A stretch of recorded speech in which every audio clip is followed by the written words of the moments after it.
नमस्कार जी। श्री राम मंदिर की प्राण प्रतिष्ठा होने जा रही है 22 जनवरी को। खासा चर्चाओं में है।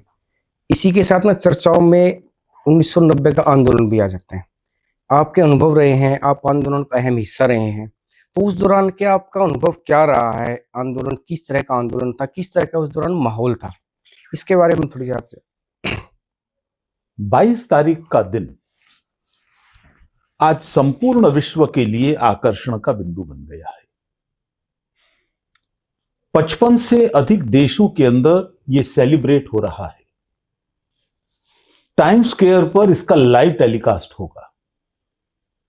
भारत के 5 लाख से ज्यादा मंदिरों में इसका कलेक्टिव लाइव टेलीकास्ट होगा। मतलब सामूहिक रूप से उस मोहल्ले के लोग, उस गली के लोग, उस गांव के लोग इकट्ठे बैठकर देखेंगे। प्रसाद का वितरण होगा और शायद ही कोई ऐसा जागरूक व्यक्ति होगा जिसको 22 तारीख के कार्यक्रम की प्रतीक्षा नहीं हो। लेकिन इतना बड़ा दिन एक दिन में नहीं आ गया। एक लंबा संघर्ष हुआ है इस दिन को लाने के लिए। यह ठीक है कि हिंदू समाज ने 492 साल तक लगातार लड़ाई लड़ी। दुनिया में इतना बड़ा संघर्ष इतना लंबे समय तक चलने वाला कोई और नहीं। कानूनी लड़ाई भी 1885 से लेकर 2019 तक रामलला के लिए 1885 में पहली बार केस दर्ज हुआ था। 1885 से लेकर 19 तक तो पूरी दुनिया में ऐसी जुडिशियल फाइट भी कोई नहीं होगी जो लगातार 34 वर्ष तक चली हो। क्षमा करें, 134। फिर इसके अलावा राम जन्मभूमि का जो आंदोलन है, विश्व हिंदू परिषद ने जो शुरू किया, वो संतों ने 1884 के अंदर दिल्ली में एक धर्म संसद का आयोजन किया था विज्ञान भवन में। और जब उनको लगा कि भारत की सेकुलर पॉलिटिक्स के कारण से राम मंदिर जल्दी नहीं बन पाएगा, क्योंकि जो भी सत्ता में रहे वो सब विरोध कर रहे थे, बाधाएं बना रहे थे। स्वयं जवाहरलाल नेहरू से लेकर 1949 में रामलला प्रकट हुई थी, तब से लेकर लगातार बाधाएं पर बाधाएं निर्माण हो रही थी। मंदिर नहीं बनने देना, इस जिद पर कांग्रेस की सरकारें मानो अड़ी हुई थी। तो संतों को लगा जनता की अदालत में जाना पड़ेगा। इसलिए 1984 में उन्होंने विश्व हिंदू परिषद को कहा, 1984 में 1984 कि आप इस आंदोलन को लेकर आगे बढ़ें। किसने कहा ये? संतों ने। देश भर के 400 संत इकट्ठे हुए थे। सभी मत पंथ बिरादरी के संत थे। दिल्ली के विज्ञान भवन में हुए थे। और तब से विश्व हिंदू परिषद ने आंदोलन करना शुरू कर दिया। लेकिन जैसे ही हमने आंदोलन किया, हमको भी नहीं मालूम था कि समाज के अंदर इस विषय को लेकर कितनी जागरूकता है। गांव से, जंगलों से, गलियों से, कॉलेज स्कूलों से लोग निकलकर आ रहे थे और हर कार्यक्रम के अंदर बढ़ चढ़कर भाग ले रहे थे। पहला जो हमारा कार्यक्रम था वो राम जानकी रथ यात्रा का था 1984 के अंदर। 84 में राम जानकी रथ यात्रा। तो ये किसके नेतृत्व में? विश्व हिंदू परिषद। हाँ, साधु संतों का नेतृत्व। ये अयोध्या तक जानी थी। विश्व हिंदू परिषद की जितने भी कार्यक्रम हुए हैं वो साधु संतों के नेतृत्व में हुए। सीतामढ़ी से शुरू अयोध्या तक यह यात्रा जानी थी। और अयोध्या के बाद इसके 4 हिस्से बनने थे जो देश के अलग अलग कोनों में जाने थे। उस समय की राजनीति कैसी थी यह समझना जरूरी है। मुसलमानों ने धमकी दी कि हम यात्रा नहीं निकलने देंगे। अच्छा, इस पहली यात्रा को ही हमने उस समय के मुख्यमंत्री जो उत्तर प्रदेश के थे उनसे कहा कि हमको सुरक्षा दीजिए। उन्होंने मना कर दिया। मुख्यमंत्री उस दौरान उस समय वीरभद्र होते हैं। तो उन्होंने बिल्कुल मना कर दिया कि हम सुरक्षा नहीं दे सकते।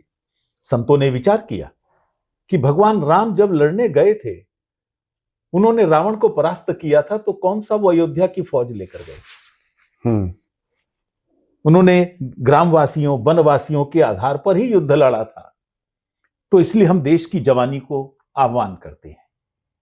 तब 1984 में संतों ने देश के युवाओं से कहा, आगे आइए, रथ की रक्षा कीजिए, रामलला की रक्षा करनी है। हजारों की संख्या में युवक आ गए और तभी बजरंग दल का गठन हो गया। अच्छा, बजरंग दल का गठन उस दौरान में हुआ, यानी संघर्ष में से जन्म लिया बजरंग और दल। संघर्ष में से निकलते हुए आगे आया। और आज अगर कोई कहता है कि विश्व हिंदू परिषद का राम मंदिर से क्या लेना देना, तो मैं समझता हूं उनका मानसिक दिवालियापन है, कुछ और नहीं। क्योंकि विश्व हिंदू परिषद ने ही आंदोलन शुरू किया, बजरंग दल इस आंदोलन से ही जन्म लेता है और हर चुनौती का जवाब दिया। हमें चुनौती मिली मुसलमानों से। एक बार उन्होंने तय किया था कि हम लॉन्ग मार्च निकालेंगे, मुसलमानों ने दिल्ली से चलेंगे और अयोध्या के अंदर जाकर नमाज अदा करेंगे। ये यात्रा के खिलाफ या आंदोलन के खिलाफ? हमारे आंदोलन के खिलाफ। तब बजरंग दल के लोगों ने कहा था कि अगर आप लॉन्ग मार्च के लिए दिल्ली से बाहर भी निकले तो हम जामा मस्जिद में हनुमान चालीसा पढ़ेंगे। किसी की हिम्मत नहीं हुई, जहां से निकले थे वो लोग वहीं से वापस चले गए।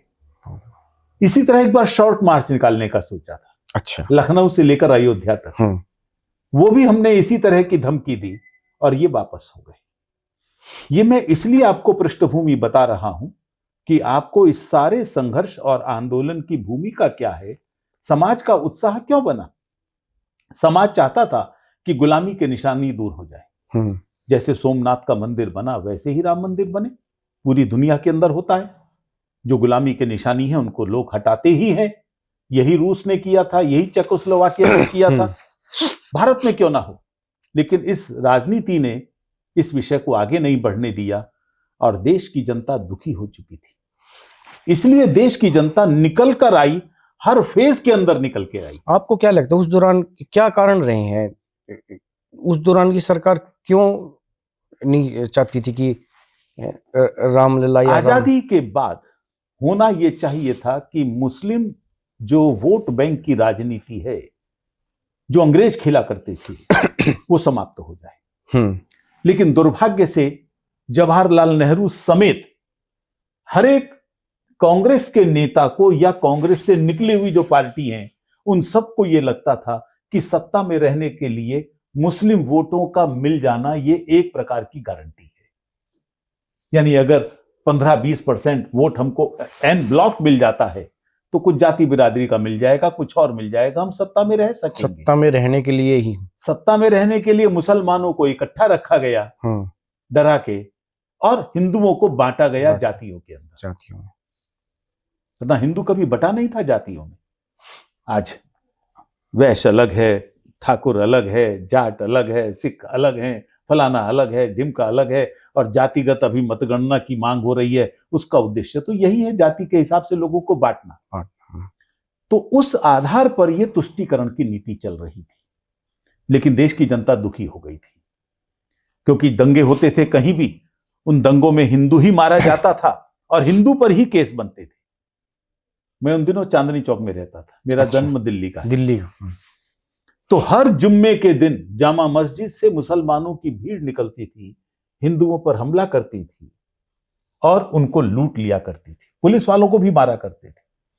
और बैलेंसिंग पॉलिटिक्स होने के कारण से मुसलमानों के साथ साथ हिंदुओं पर भी केस बना करती थी। लेकिन जन्मभूमि आंदोलन में लोगों को अपने मन की पीड़ा को व्यक्त करने का अवसर मिला और इसलिए लोग घरों से निकल कर आए। विश्व का सबसे बड़ा आंदोलन बन गया। 16 करोड़, विश्व का सबसे बड़ा आंदोलन था। 16 करोड़ लोगों ने सहभागिता की।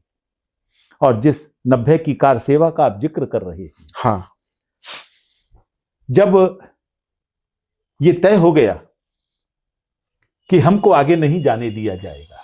ये 90 का आंदोलन ये किस बात को लेके एकदम हुआ था? जो मुलायम सिंह यादव का जो बयान था, ताला खुल चुका था 1986 में रामलला का। रामलला का पहले ताला बंद था, वहां सीखचों में बंद थे वो। और जब ताला खुल गया तो हमको पूजा का अधिकार होना चाहिए, हिंदू को जाने का अधिकार होना चाहिए। हमको वहां निर्बाध पूजा का अधिकार नहीं था। हिंदू वहां जा नहीं सकता था। क्यों? ये किसने? ये मुलायम सिंह की सरकार ने। अच्छा, ये उन्होंने कह रखा रखी थी। अच्छा। और जब संतों ने तय किया कि हम वहां जाएंगे और एक निश्चित समय के ऊपर हम वहां कार सेवा करेंगे। कार सेवा। कार सेवा करेंगे यानी उसको तोड़ने का लक्ष्य नहीं था। उस समय लक्ष्य था कि वहां हिंदू पहुंच गया है और हम शिखर पर भगवा पताका लहरा दें। तो हमारा एक सिंबॉलिक, सिर्फ यही उद्देश्य था कि एक सिंबॉलिक था, सांकेतिक। और मुलायम सिंह ने कहा कि यहां परिंदा भी पर नहीं मार सकता, वो भी सिर्फ वही पॉलिटिक्स के कारण, केवल वोट बैंक की राजनीति का। और अब सारे रिकॉर्ड मिल रहे हैं। वीपी सिंह उस समय प्रधानमंत्री थे, लालू प्रसाद उस समय मुख्यमंत्री थे बिहार के, और उत्तर प्रदेश के मुख्यमंत्री थे हमारे मुलायम सिंह। इन तीनों के बीच की राजनीति, कौन बड़ा सेकुलर बन सकता है, मुस्लिम वोटों का चैंपियन बन सकता है, ये उस दौरान ये पॉलिटिक्स थी, ये होड़ लगी थी। इस होड़ के अंदर मुलायम सिंह सोचते थे कि मैं सबसे आगे निकल जाऊं, और उन्होंने कहा परिंदा भी पर नहीं मारेगा। अच्छा, शायद दुनिया के इतिहास में यह पहली बार हुआ होगा। उत्तर प्रदेश जाने वाले सारे पुल उड़ा दिए गए। तो इस बयान को फिर विश्व हिंदू परिषद ने चैलेंज के। अरे विश्व हिंदू परिषद तो बैक में आता है। अच्छा। अभी मैं आपको जो बताने जा रहा हूं। पुल उड़ा दिए, रेलें रोक दी, बसें रोक दी। जब कार सेवक चल पड़े? नहीं, जो तिथि हमने तय की थी उससे पहले ही ये सारा काम कई महीने पहले हो गया। मुझे ध्यान है, मैं नागपुर से आ रहा था एक मीटिंग में, तो भोपाल से आगे हमारी ट्रेन नहीं जाने दी गई। ट्रेन रोक दी गई। अच्छा। तो उत्तर प्रदेश में कोई ट्रेन एंटर नहीं करेगी, उत्तर प्रदेश में कोई बस एंट्री नहीं करेगी, दूसरे उत्तर राज्यों प्रदेश से में कोई कार एंट्री नहीं करेगी। इसके लिए सारा सील कर दिया पूरा उत्तर प्रदेश। इस दृश्य को हिंदू समाज ने चैलेंज के तौर पर लिया, केवल वीएचपी ने नहीं, हिंदू समाज ने। और हिंदू समाज निकल कर आता है। हरियाणा का ही मैं आपको अनुभव ध्यान दिलाता हूं। ऐसे लोग जिनका कभी विश्व हिंदू परिषद से, आरएसएस से लेना देना नहीं था, ऐसे सब लोग बाहर आए और उन्होंने कहा हम जाना चाहते हैं, हमारा नाम भी लिखिए। तो वो भी हिस्सा बन गया। एक retired IAS officer, class 1 gazetted officer, वो आए और उन्होंने कहा मैं अपनी सेवाएं देना चाहता हूं। उनकी शरीर की अवस्था ऐसी नहीं थी कि हम वहां संघर्ष में ले जाएं। उनको यहां हमने अपना जो स्टेट ऑफिस था उसको संभालने का काम दिया। अच्छा, अलग अलग ड्यूटी लगा दी गई। काम बहुत बड़ा था। आखिर घर गांव से लोग आ रहे हैं, उनकी लिस्ट बनाकर भेजना है, उस संघर्ष के लिए जा रहे हैं, तो उस संघर्ष में कितने आए हैं, कितने रह गए हैं, उनके घरों की देखभाल है, वो सब चिंताएं भी तो हमको करनी थी। केवल भेज देना मरने के लिए ऐसा नहीं था। तो एक एक व्यक्ति हमारे परिवार का सदस्य था, चाहे वो पहली बार हमको मिला। तो इसलिए कार्यालय के अंदर एक उन ऑफिसर का, सूरज भानजी नाम था, उनको ये काम दिया गया। कई युवक सामने आए जिन्होंने कहा कि हम हिंदुत्व के उत्थान के लिए पूरा जीवन देना चाहते हैं। केवल वहां नहीं जाएंगे, हम विश्व हिंदू परिषद का, बजरंग दल का काम गांव गांव में जाकर खड़ा करेंगे। हमारे रोहतक जिले के 4 युवक सामने आए जिन्होंने कहा हम जीवन देना चाहते हैं। एक रोहतक शहर का था, एक बेरी के थे, 2 बागपुर के थे, बेरी के पास एक गांव। और वो चारों युवक, उसमें एक को छोड़ दे रोहतक वाले को, तो बाकी कोई पुराना कार्यकर्ता नहीं था। वो ढूंढते हुए मेरे पास आए और उन्होंने कहा, वो जज्बा पैदा किया आंदोलन ने क्या चुनौतियां जो निर्माण हुई, और हर युवक को लगा, हर हिंदू को लगा हमें इस चुनौती का जवाब देना चाहिए, अब नहीं तो कभी नहीं। ये भावना लोगों के मन में आ गई थी। महिलाएं भी सामने आई। कई ऐसे लोग जो अभी अभी रिटायर हुए हैं अपने ऑफिस से, गवर्नमेंट पोस्ट से, अच्छी पोस्ट से, उन्होंने कहा हमारा बचा हुआ जीवन अगर राम के लिए काम आ जाए तो हमारे जीवन धन्य हो जाएगा, इसलिए हम जाना चाहते हैं, हम जाएंगे। तो चारों तरफ एक ऐसा उत्साह था, पूरे देश के अंदर ऐसा लग रहा था कि पूरा देश उस चुनौती का जवाब देने को तैयार हो गया है। हम चॉइस कर रहे थे किनको भेजना, किनको नहीं भेजना। ये 1990 की बात है। 90 की बात है। महिलाओं को नहीं भेजना था, जो थोड़े ज्यादा बीमार रहते हैं, ज्यादा बड़ी आयु के हैं, उनको भी नहीं भेजना था, बच्चों को भी नहीं भेजना था। तो ऐसे लोगों को वहां पर भेजा गया, और ये सब लोग जो गए थे वो लक्ष्य लेकर गए थे, हमें अयोध्या पहुंचना है, हमें 30 अक्टूबर को वहां कार सेवा करनी है। और इसलिए वो छिपकर जा रहे थे क्योंकि पुलिस गिरफ्तार कर रही थी। तो कैसे छिप छिप कर निकलना, कैसे जंगलों में से होते हुए निकलना, रात रात भर लोगों पेड़ के ऊपर सोते थे जिससे पुलिस ना पकड़कर ले जाए। पुलिस से डर नहीं था, पेड़ के ऊपर सोते थे जी, पुलिस से डर नहीं था, गिरफ्तारी का डर नहीं था, लेकिन लक्ष्य था हमें गिरफ्तार नहीं होना, हमें कार सेवा अयोध्या करनी। पहुंचना है। तो इसके कारण से लोग ऐसे भी हैं जो 20-20, 25-25 किलोमीटर पैदल चले हैं, ऐसे भी हैं जिन्होंने रात जंगलों में या खेतों में गुजारी है, मच्छर काटते थे, ठंड लगती थी तो भी जाना है, खाना नहीं मिलता था, खाना कहां से मिलेगा। तो एक पक्ष जहां ऐसे उत्साह का था, वहीं दूसरा पक्ष यह भी था जो उत्तर प्रदेश की जनता ने दिखाया। उन्हें मालूम चलता था कि कोई कार सेवक जा रहे हैं अयोध्या की ओर, उनको घर में छिपाते थे कि भैया इससे पुलिस के आने का डर है, अभी थोड़े समय घर रुक जाओ। तो कोई वाक्य बताओ, कोई ऐसा। नाम तो मुझे स्मरण नहीं है। एक घटना तो ऐसी है कि घर में पति पत्नी और उनकी जवान बेटी ही थी, तो हमारा एक ऐसे ही कार सेवक जा रहा था। उस पुरुष ने कहा, तुम अयोध्या जाना चाहते हो? तो उसने डर के मारे नहीं बताया कि कहीं ये पुलिस को तो नहीं कह देगा। उन्होंने कहा, नहीं चिंता मत करो, मैं भी हिंदू हूं और हिंदुत्व के लिए संघर्ष कर रहा हूं, अभी मत जाओ, अभी पुलिस वालों का इस समय पेट्रोलिंग चल रही है, वो तुम्हें पकड़ लेंगे, तुम घर पे रुको। इतना सहयोग था। तुम सुबह जाना, ध्यान रखना घर में जवान बेटी। तो अच्छा, भी वो माता पिता के ऊपर इतना विश्वास कि जो आदमी अयोध्या के लिए जा रहा है, राम के लिए अपनी जिंदगी दांव पर लगाना चाहता है, उस पर तो विश्वास किया जा सकता है। और वो चौकीदारी कर रहे हैं बाहर बैठे हुए। पुलिस वाले आए फिर, और पुलिस वालों को उन्होंने कहा कि अंदर हमारा बेटी और दामाद सो रहे हैं। जरा कल्पना कीजिए किस तरह की परिस्थिति वहां के हिंदू समाज की थी, किस तरह का संघर्ष उन्होंने किया। जिनको गिरफ्तार करके जेलों में रखा जा रहा था, वहां जेलों में जगह नहीं थी। सरकार व्यवस्था कैसे जुटाएगी? कॉलेज खोल दिए थे, कॉलेजों को जेल में टेम्परेरीली बदल दिया गया था। वहां खाने की व्यवस्था करना, चाहे वो उन्नाव की जेल थी, चाहे वो लखनऊ की जेल थी, चाहे वो कहीं और की जेल थी, वो महिलाओं का, हाँ, तो वो सब उस स्थानों की महिलाओं ने वो भोजन बनाया, आसपास की उनके पतियों ने, उनके भाइयों ने वो भोजन जेलों में पहुंचाया। जेल जाना एक संघर्ष था, कोई दो राय नहीं, लेकिन जिन लोगों ने उनको सुरक्षा प्रदान की, जिन लोगों ने उनको जेल में भी भोजन प्रदान किया, उनका योगदान इनसे कम नहीं था। लेकिन जो लोग सब प्रकार की पीड़ा को सहते हुए, चुनौती को सहते हुए अयोध्या पहुंचे, उनका योगदान निश्चित तौर पर सबसे ऊपर था। कैसा माहौल था उस दौरान? कोई डर का, कोई ऐसा? सबको लग रहा था मर गए तो क्या हो गया, सबको लग रहा था कि मर गए तो क्या हो गया, मरना तो है ही। कौन ऐसा है जो अमर पट्टा लिखवा कर आया है? लेकिन जाना है लेकिन राम के लिए अगर मेरी जिंदगी काम आ गई तो मेरी जिंदगी धन्य हो जाएगी।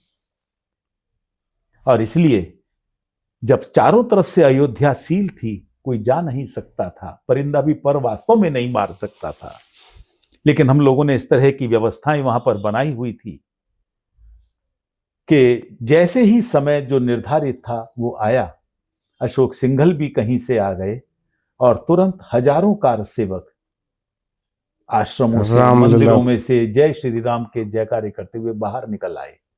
पुलिस अचंभे में, क्या हो गया? अच्छा, रास्ता बंद था अयोध्या की मंदिर की ओर जाने का, वहां बैरिकेड्स लगे थे, जाने का कोई रास्ता नहीं है वहां पर।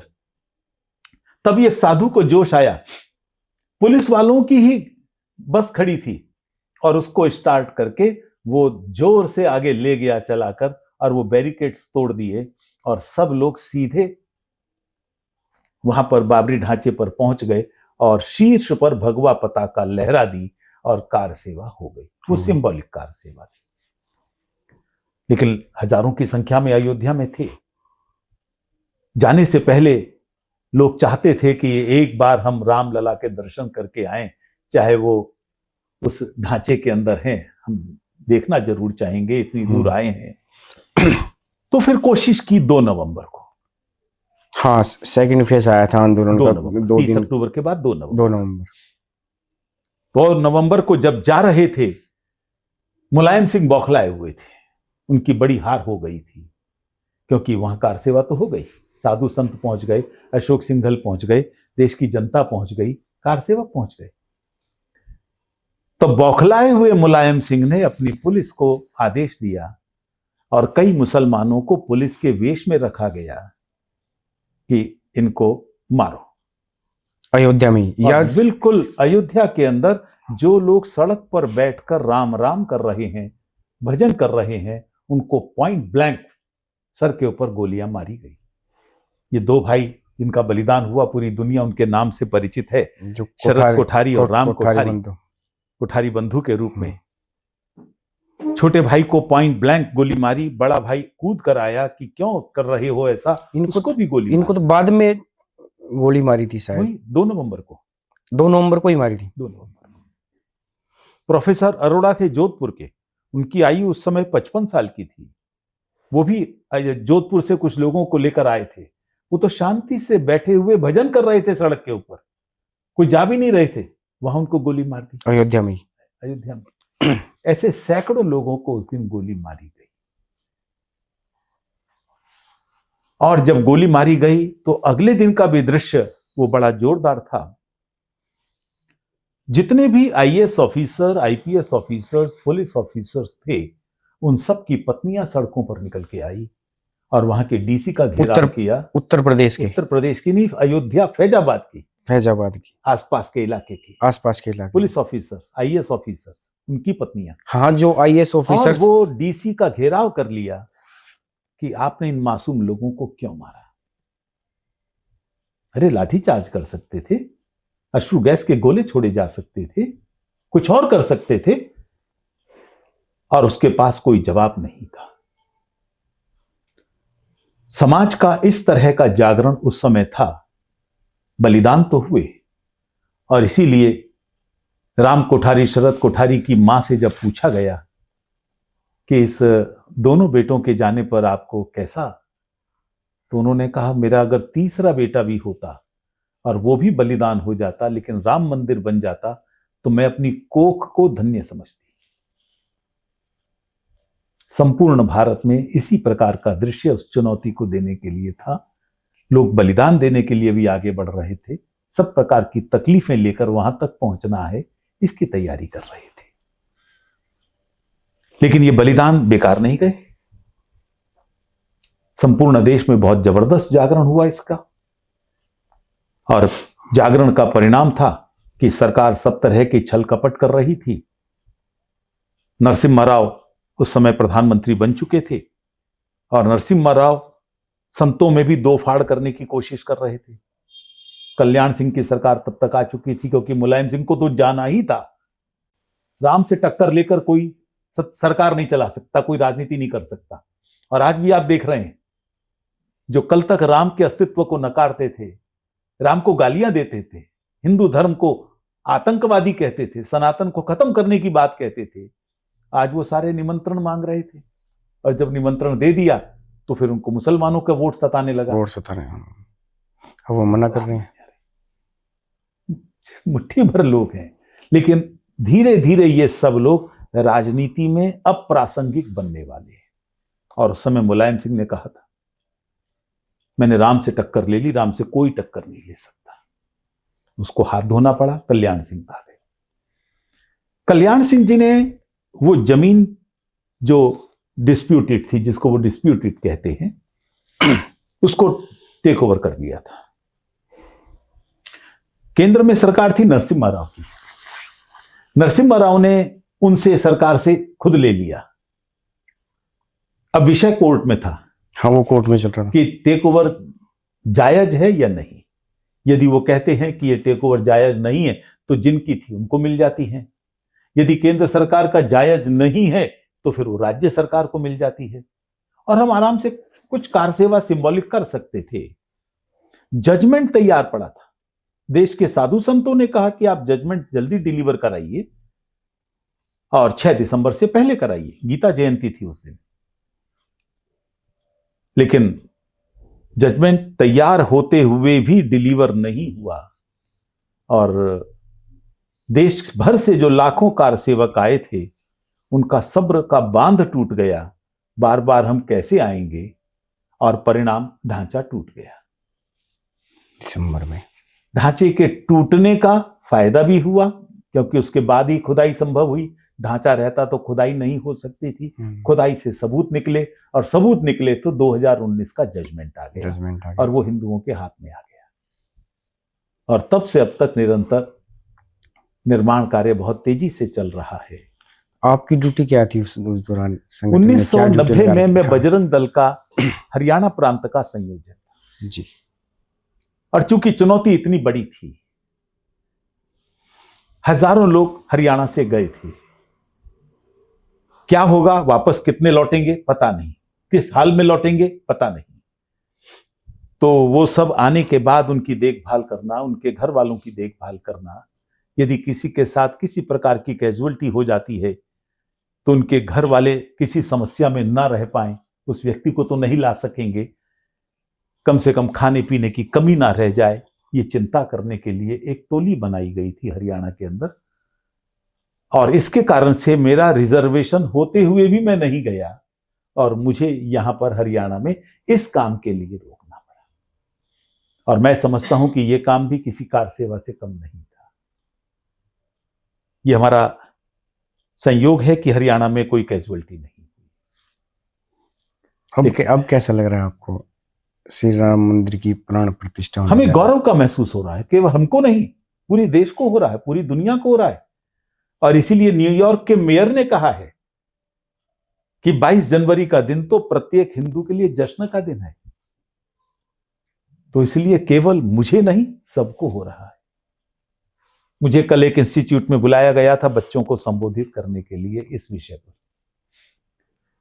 तो मैंने उन 200 सवा 200 बच्चों से पूछा, are you waiting for the day? क्या उस दिन का इंतजार कर रहे हो? उन्होंने कहा बड़ी बेसब्री से। तो बच्चा हो, चाहे बूढ़ा हो, चाहे बड़ा हो, चाहे छोटा हो, चाहे पुरुष हो, चाहे महिला हो, चाहे पुरुष और नर नारी हो, चाहे किन्नर हो, आज सब लोग इंतजार कर रहे हैं उस दिन का, उस पल का। और सब उस पल को अपनी आंखों से टीवी पर देखकर अपने आप को धन्य समझेंगे। आप फिलहाल आज एक बहुत बड़े इंडस्ट्रियलिस्ट का फोन आया, जिनको निमंत्रण था वहां पर आने का, समाज में बड़े ऊंचा नाम है उनका। उन्होंने कहा मैं उस दिन नहीं जाऊंगा, क्योंकि उस दिन अकेला जाना पड़ेगा। अच्छा, वो मैं परिवार के साथ बाद में जाऊंगा। आप भी परिवार के अभी आपके आने से पहले ही फोन था। आप भी परिवार के साथ? हाँ, मुझे निमंत्रण परिवार के साथ जाने का है, लेकिन ये नहीं जा रही, क्योंकि इनके पास एक संगठन है राष्ट्र सेविका समिति। ये हरियाणा प्रांत की कार्यवाही का है, जनरल सेक्रेटरी। इनका एक बड़ा सम्मेलन है 28 तारीख को। तो इन्होंने कहा मैं उसकी तैयारी के लिए 4 दिन नहीं निकाल सकूंगी, मुझे उसमें रहना है। तो मैं तो 19 को चला जाऊंगा और 23 को लौटूंगा, तो इसलिए ये नहीं जा रही। आप फिलहाल विश्व हिंदू परिषद में? मैं केंद्रीय संयुक्त महामंत्री, जॉइंट जनरल। तो कुछ कहना चाहेंगे कार सेवकों से? मैं देश की जनता को आपके माध्यम से यही अपील करना चाहूंगा। 22 जनवरी का दिन बहुत बड़े संघर्ष के बाद आया है। 492 साल का संघर्ष किया है, 6 लाख लोगों ने बलिदान दिए हैं, 76 लड़ाइयां लड़ी हैं। हमने कोर्ट के अंदर भी निरंतर 134 वर्ष तक लड़ाई लड़ी है। और इसलिए ये लड़ाई का पल, ये विजय का पल अब आ रहा है इतनी बड़ी लड़ाई के बाद, और इसको संपूर्ण देश ने दिवाली के तौर पर मनाना चाहिए। अपने घरों पर रोशनी करें, सामूहिक रूप से टीवी के ऊपर लाइव टेलीकास्ट देखें, उन पलों के साक्षी बने, और वहां राम की प्रतिमा स्थापित होगी। आप सब लोगों ने राम को अपने हृदय में स्थापित करना है। राम के क्या आदर्श हैं, राम का कैसा जीवन है उसका अनुकरण संपूर्ण देश को करना चाहिए और भारत को हमें पुनः विश्व गुरु बनाना है, विश्व में सिरमौर देश बनाना है। इस संकल्प के साथ काम